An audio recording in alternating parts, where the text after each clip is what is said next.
Hello everyone, this is Siddharth Patel and welcome to Magnet Brains. आप सोच रहे होंगे कि आज सर क्या नई चीज लेके आए हैं। आज हम बात करेंगे कि हमें टाइम टेबल कैसे बनाना है। हमने पढ़ाई तो स्टार्ट कर दी है, लेकिन इतने सारे कोर्सेज पढ़ना है सर। ज्योग्राफी भी पढ़ना है सर, पॉलिटी भी पढ़ना है सर, हिस्ट्री, इकोनॉमिक्स, न्यूज़पेपर भी पढ़ना है सर।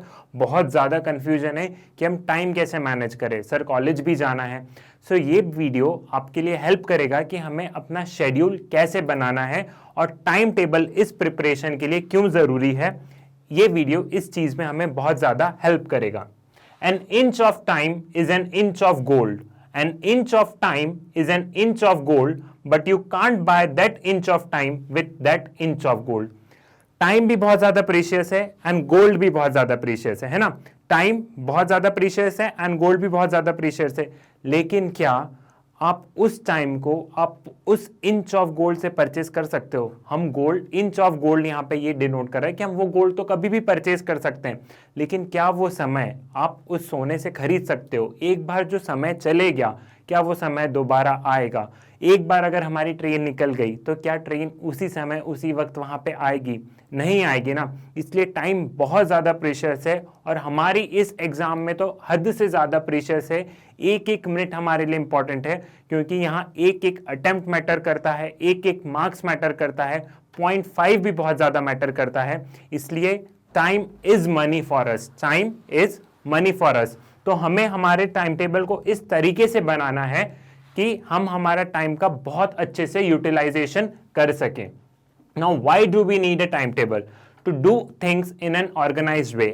अब आप रात में सोए हैं और आप जैसे ही सुबह उठे, ठीक है, आप 6 बजे उठ गए, तो आप सुबह 6 बजे ये सोचोगे कि मुझे क्या पढ़ना है, तो आधा टाइम तो सोचने में निकल जाएगा ना। अगर सारी चीज़ें अगर पहले से ऑर्गेनाइज हो कि मुझे आज के दिन पॉलिटी पढ़ना है और पॉलिटी में मुझे आज पार्लियामेंट पढ़ना है, तो चीज़ें कितनी सिस्टमैटिक होगी। हम लोग भी आपके लिए वीडियोस बना रहे हैं, तो हम लोग भी एक बहुत सिस्टमैटिक वे से चलते हैं ना कि आज के दिन मुझे पार्लियामेंट पढ़ाना है, आज के दिन मुझे वीटो पावर का वीडियो बनाना है। तो ऐसे सिस्टमैटिक वे में चलता है तो चीज़ें कितनी ऑर्गेनाइज वे में होती है। और अगर हम रैंडम चीज़ें करेंगे कि अभी उठे, अभी बस पढ़ना है, तो कोई सी भी बुक निकाल ली, तो कितनी ज़्यादा प्रॉब्लम होगी। तो अगर हम सारी चीज़ें एक सिस्टमैटिक वे में चलेगी तो हम उस टाइम को यूटिलाइज कर सकेंगे। टाइम टेबल बनाने में बेशक बहुत ज़्यादा टाइम लगता है, बहुत ज़्यादा सोचना पड़ता है, लेकिन वो टाइम हमें बाद में एक फ्रूटफुल तरीके से काम में आएगा। अगर हमने टाइम टेबल बनाने में अगर हमने एक्स्ट्रा 1-2 घंटे दे दिए तो बाद में हमारी प्रोडक्टिविटी ही इंक्रीज करेगा। उस टाइम तो हमें लगता है कि सर बहुत टाइम वेस्ट हो गया वो टाइम टेबल बनाने में, लेकिन वो टाइम टेबल बनाने में हमें बाद में बहुत ज़्यादा मदद मिलेगी। उस टाइम टेबल के थ्रू हम बहुत कुछ अच्छा सीख सकेंगे। To make time table is an easy task but to follow it is very difficult. अब हमने टाइम टेबल तो बना लिया कि सर कल सुबह 6 बजे उठना है और मुझे ये पढ़ना है, आज के दिन मुझे ये काम करना है। ये सारी चीज़ें लिखने में बहुत अच्छी लगती है, लेकिन जब करने की बारी आती है ना तो हमसे होता नहीं है। हम कोई भी चीज़ इम्प्लीमेंट कर देते हैं, हम कोई भी चीज़ लिख देते हैं, लेकिन इम्प्लीमेंट नहीं कर पाते उन चीज़ों को। सो हमें टाइम टेबल ऐसा बनाना है, हमें टाइम टेबल इतना रियलिस्टिक बनाना है कि आप भी बना सके, कि आप उसे फॉलो कर सकें। ठीक है, टाइम टेबल अल्टीमेटली आपको आपके लिए बनाना है ना। आपको अपने लिए टाइम टेबल बनाना है, तो आपको टाइम टेबल ऐसा बनाना है कि आप उसे फॉलो कर सकें। और आप जानते हैं कि आप उस टाइम टेबल को फॉलो कर पाएंगे या नहीं कर पाएंगे। मैंने आपको पहले भी बताया है कि इस एग्ज़ाम में हमें अपने आप से सच बोलना है। अगर हमने इस एग्ज़ाम में अपने आप से अगर हम झूठ बोलने लग गए, खुद से झूठ बोलने लग गए, तो ये एग्ज़ाम क्रैक नहीं होगा। हर बच्चे को, हर इंसान को पता है कि उसकी क्या स्थिति है, उसे कितना पढ़ा है, उसे कितना पढ़ना है, उसके पास कितना कितना टाइम है और वो कितना पढ़ सकता है। तो आपको अपनी नीड पता है, आपका टाइम टेबल कोई देखने नहीं आ रहा है, ये आपका पर्सनल चॉइस है ना। तो आप अपना टाइम टेबल ऐसे बनाएंगे कि आप उसे इम्प्लीमेंट भी कर सकें। मैं आपको एक गाइडलाइन दे दूंगा कि आपको टाइम टेबल ऐसे बनाना है, और अगर आप इस गाइडलाइन पे टाइम टेबल बनाएंगे तो बहुत अच्छा टाइम टेबल निकलेगा। और अगर आप इसे बहुत अच्छे से रिग्रेसली फॉलो करेंगे तो एक बहुत ही प्रोडक्टिव टाइम टेबल होगा। हम सोचते हैं कि हो जाएगा, मगर होता नहीं है। वही वाली बात है, हम सोच लेते कि सर 1 महीने में तो पॉलिटी खत्म करके बुक एकदम साइड में रख देना है, लेकिन होता नहीं है ना। सोचना बहुत अच्छा लगता है, हम जब भी सोचते तो खुश हो जाते हैं, बोल देते भाई बहन से, अरे तू देख अभी मैं बस हिस्ट्री कंप्लीट, इस महीने हिस्ट्री कंप्लीट, लेकिन वो इम्प्लीमेंट करने में नहीं होता है ना। सो हमें ऐसा टाइम टेबल बनाना है कि वो इम्प्लीमेंटेशन हो, आप ये बोल सकें कि हो गया, हो जाएगा नहीं, हो गया, मैंने पॉलिटी निपटा दिया, मैंने पॉलिटी कंप्लीट कर लिया, पास्ट ईयर्स के पेपर सॉल्व कर लिए, अब पॉलिटी के कोई भी क्वेश्चन आने दो, मैं सॉल्व करूंगा। हमें इस लेवल पे जाना है, ठीक है। You are the planner of your time table, आपका टाइम टेबल आप खुद बनाएंगे, कोई दूसरा इंसान आपका टाइम टेबल नहीं बनाएगा, आप अपनी नीड के हिसाब से अपना टाइम टेबल खुद बनाएंगे। अब हमें टाइम टेबल कैसे बनाना है, देखो हमने ये बहुत अच्छी अच्छी बातें तो कर ली, लेकिन अब हम टाइम टेबल बनाएंगे कैसे। एक मंथली टारगेट ले लीजिए, ईयरली टारगेट तो हमें पता है, सबसे पहले आपको पता है कि आपको अटेम्प्ट कब देना है, ठीक है, 2023, 2022, तो आपको ईयरली टारगेट तो पता है कि मुझे अपना सिलेबस इस ईयर में कंप्लीट करना है, मुझे अपना सिलेबस इस टाइम से पहले करना है। तो ईयरली टारगेट तो आपके पास में है कि आप अटेम्प्ट कब दे रहे हैं, वो आपको पता है, कोई 2023 में दे रहा है, कोई 2024 में दे रहा है, कोई 2022 में दे रहा है, सो वो टारगेट आपके पास में है। अब आप उस टारगेट को मंथली बाइफरकेट कर दीजिए, अब आप मंथ्स में डिवाइड कर दीजिए कि इस मंथ मुझे आधी लक्ष्मीकांत कंप्लीट करनी है, इस मंथ मुझे आधी लक्ष्मीकांत कंप्लीट करनी है, प्लस लक्ष्मीकांत कंप्लीट कर ली, प्लस साथ में एक चीज और पढ़ूंगा मैं, तो मैं ज्योग्राफी पढ़ रहा हूं, ठीक है, तो मैं ज्योग्राफी भी पढ़ूंगा। तो ये हो गया आपका मंथली टाइम टेबल। आपने इसे मंथ में डिवाइड कर दिया कि मुझे लक्ष्मीकांत के ये 5 चैप्टर पढ़ना है, एग्जाम्पल के तौर पे लेते हैं, ठीक है, मुझे ये 5 चैप्टर पढ़ना है और ज्योग्राफी की ये 10 चैप्टर पढ़ना है, मुझे ये 15 चैप्टर इस मंथ में पढ़ना है। तो आपका जब मंथली टाइम टेबल आएगा तब आप उसको वीक में डिवाइड कर सकते हो कि इस वीक में मुझे इन 15 चैप्टर्स में से, फॉर एग्जांपल आपने मंथली टारगेट लिया 15 चैप्टर्स, इससे ज्यादा लेना है ना, इतने नहीं लेना है, ये बहुत कम है। अभी हम एग्जांपल के लिए देख रहे हैं कि आपने टारगेट लिया मंथली 15 चैप्टर्स आपको कंप्लीट करना है, तो आप उसे वीकली, अब एक हफ्ते में, एक महीने में 4 हफ्ते होते हैं, ठीक है, एक महीने में 4 हफ्ते होते हैं, तो आप उसे वीकली डिवाइड करेंगे कि मुझे फर्स्ट वीक में 3, देन 3, ऐसे करके आप उसे डिवाइड करेंगे कि हाँ सर इस वीक में मैं 3 करूंगा, उस वीक में मैं 5 करूंगा, देन अगेन 4 करूंगा। सो आप इसे वीकली टारगेट में कन्वर्ट करेंगे। मंथली टारगेट को आपको किस में कन्वर्ट करना है, वीकली टारगेट। ये सारी चीजें आपको पेपर में लिखना है। जैसे फॉर एग्जाम्पल अप्रैल, अब अप्रैल आने वाला है, तो अप्रैल के आपने ये टारगेट लिख लिए, यहाँ पे आपने अप्रैल का एक ब्रॉडर टारगेट लिख लिया है। देन आप उस पे कहां जाएंगे, वीकली टारगेट पे जाएंगे कि वीक 1 में इतना करना है, वीक 2 में इतना करना है, वीक 3 में इतना करना है, एंड वीक 4 में इतना करना है। यहां तक भी क्लियर हो गया।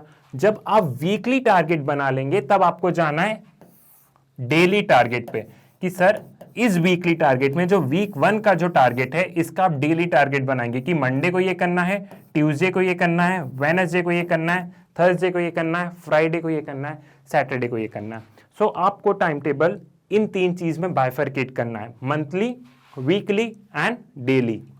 Make time table realistic. आपको पता है कि आप कितना कर सकते हैं। अब रियलिस्टिक में ऐसा भी मत रखना कि सर मैं लक्ष्मीकांत के सिर्फ 3 ही चैप्टर करूंगा मंथ में, ये भी बहुत कम हो जाएगा ना। मतलब ऐसा रियलिस्टिक कि हाँ आप कर भी सकते हैं, हमें थोड़ा सा एक्स्ट्रा पुश भी तो मारना है। कंफर्ट जोन से बाहर निकलेंगे तभी तो एग्जाम क्रैक होगा, इस कंफर्ट जोन में थोड़ी ना होगा। तो कंफर्ट जोन से बाहर निकलना है, लेकिन रियलिस्टिक बनाना है। ऐसा टाइम टेबल मत बना देना कि सर हम 15 घंटे पढ़ेंगे, प्लीज ऐसा टाइम टेबल मत बनाना।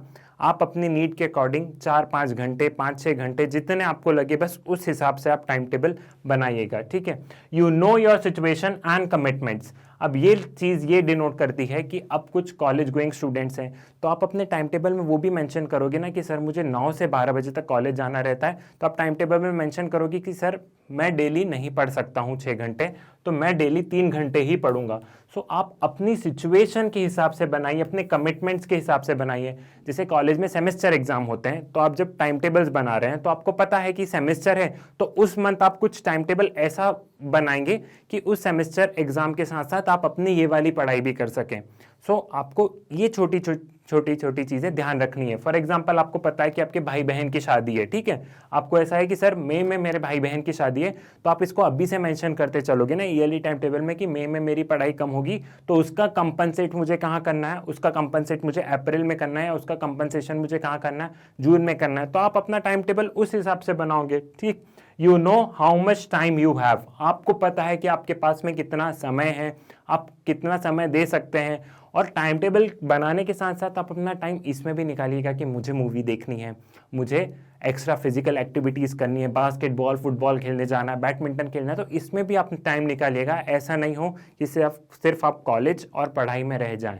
हमें दूसरी एक्टिविटीज़, दूसरी फिजिकल एक्टिविटीज़ भी करनी है जिससे कि हमारा ब्रेन अच्छे से काम करे। नाउ टाइम टेबल आप जब भी पढ़ाना स्टार्ट करेंगे तो आप पास्ट ईयर्स के क्वेश्चंस ज़रूर पढ़िएगा, फिर उस हिसाब से टाइम अलॉट कीजिएगा। जैसे आप पॉलिटी के अपने क्वेश्चंस देख लिए पास्ट ईयर्स के, आपको लगा कि हाँ सर थोड़ा सा डिफिकल्ट लग रहा है, पॉलिटी में ज़्यादा समय देना पड़ेगा, तो ज़्यादा समय आप किसको देंगे? पॉलिटी को देंगे, ठीक है। अब कोई साइंस बैकग्राउंड का स्टूडेंट है तो उसे तो पॉलिटी बिल्कुल समझ नहीं आएगा, तो वो हो सकता है 3 महीने दे, लेकिन कोई पॉलिटिकल साइंस बैकग्राउंड का स्टूडेंट है तो उसे पॉलिटी बहुत अच्छे से समझ में आएगा, तो हो सकता है वो 1 महीना ही दे और उसे 3 महीने साइंस को देना पड़े। सो आपको आपकी नीड्स देखना है, आपको आपके स्ट्रेंथ और आपको आपकी वीकनेसेस देखना है। आपका स्ट्रेंथ कौन सा सब्जेक्ट है और आपका वीकनेस कौन सी सब्जेक्ट है। कोशिश आप ये कीजिएगा, जैसे मान लीजिए किसी ने BA ऑनर्स पॉलिटिकल साइंस कोई कर रहा है, ठीक, सो उस इंसान की पॉलिटी स्ट्रांग होगी, ठीक, दूसरों के मुकाबले तो उस इंसान की पॉलिटी स्ट्रांग होगी। सो आप अपनी स्ट्रेंथ में आप पॉलिटी ले लेंगे और आपकी वीकनेस होगी साइंस, तो आप इन 2 सब्जेक्ट्स को पैरेलली चलने देना। हम कभी भी एक सब्जेक्ट करते हैं ना तो हम बोर हो जाते हैं कि क्या है यार 1 महीने से पॉलिटी कर रहे हैं, तो साथ में एक सब्जेक्ट और चलने दो। जो सुबह का टाइम होता है, जो आपका प्रोडक्टिव टाइम है, जब आप दिमाग में अच्छा रिटेन कर सकते हो, उसमें डिफिकल्ट सब्जेक्ट पढ़ो। और जब आपको आलसी वगैरह आती है, जब आपको ऐसा लगता है कि सर दिमाग इतना काम नहीं कर रहा है, तब जो आपको सब्जेक्ट आ रहा है आप उस पर फोकस करो, ठीक है। 2 सब्जेक्ट आपको साइमल्टेनियसली चलते देना है और आपको आपके शेड्यूल में न्यूज़पेपर का टाइम भी डालना है, ठीक। Focus on your productive hours. हर इंसान का, हर बच्चे का अलग अलग प्रोडक्टिव आवर्स है। किसी इंसान को रात में पढ़ना बहुत अच्छा लगता है, किसी को सुबह बहुत अच्छा लगता है। जैसे अगर मैं सुबह उठ के 4 बजे या 5 बजे पढ़ता हूँ तो मुझे बहुत अच्छे से रिटेन होता है, लेकिन वो केस आपके साथ में नहीं हो सकता ना। कुछ लोग नहीं उठ पाते सुबह, तो आप रात में पढ़ेंगे उसको कंपनसेट करने के लिए। तो आप अपना टाइम टेबल अपनी नीड के हिसाब से बनाइए कि हाँ मैं रात में इतना पढ़ूंगा, सुबह मुझे सोना है। जो सुबह उठ सकता है कि हाँ मैं सुबह इतना पढ़ूंगा, मुझे रात में सोना है, ठीक। तो आप अपनी नीड के अकॉर्डिंग, आप अपने प्लान के अकॉर्डिंग टाइम टेबल बनाइए। टाइम टेबल बनाते वक्त आपको इस चीज़ का ध्यान रखना है, that is monthly, weekly and daily basis पे। और आप अपनी स्ट्रेंथ, अपनी वीकनेसेस देखिए, कौन से सब्जेक्ट्स आपको ठीक लग रहे हैं, कौन से आपको डिफिकल्ट लग रहे हैं। अगर आप इस अप्रोच के साथ टाइम टेबल बनाएंगे तो वो बहुत रियलिस्टिक होगा। आपको आपका टाइम टेबल खुद बनाना है, कोई वीडियोस आपको ये नहीं बता सकते कि मैं आपका टाइम टेबल कैसे बनाऊंगा। हाँ, बस मैं आपको ये हेल्प कर सकता हूँ कि टाइम टेबल हम ऐसे बाइफरकेट करेंगे। आई होप आपको अच्छे से समझ में आ गया होगा। मुझे उम्मीद है कि आज आप अपना टाइम टेबल बनाएंगे, देन आप अपनी पढ़ाई स्टार्ट करेंगे। मिलते हैं नेक्स्ट वीडियो सीरीज में, तब तक के लिए धन्यवाद।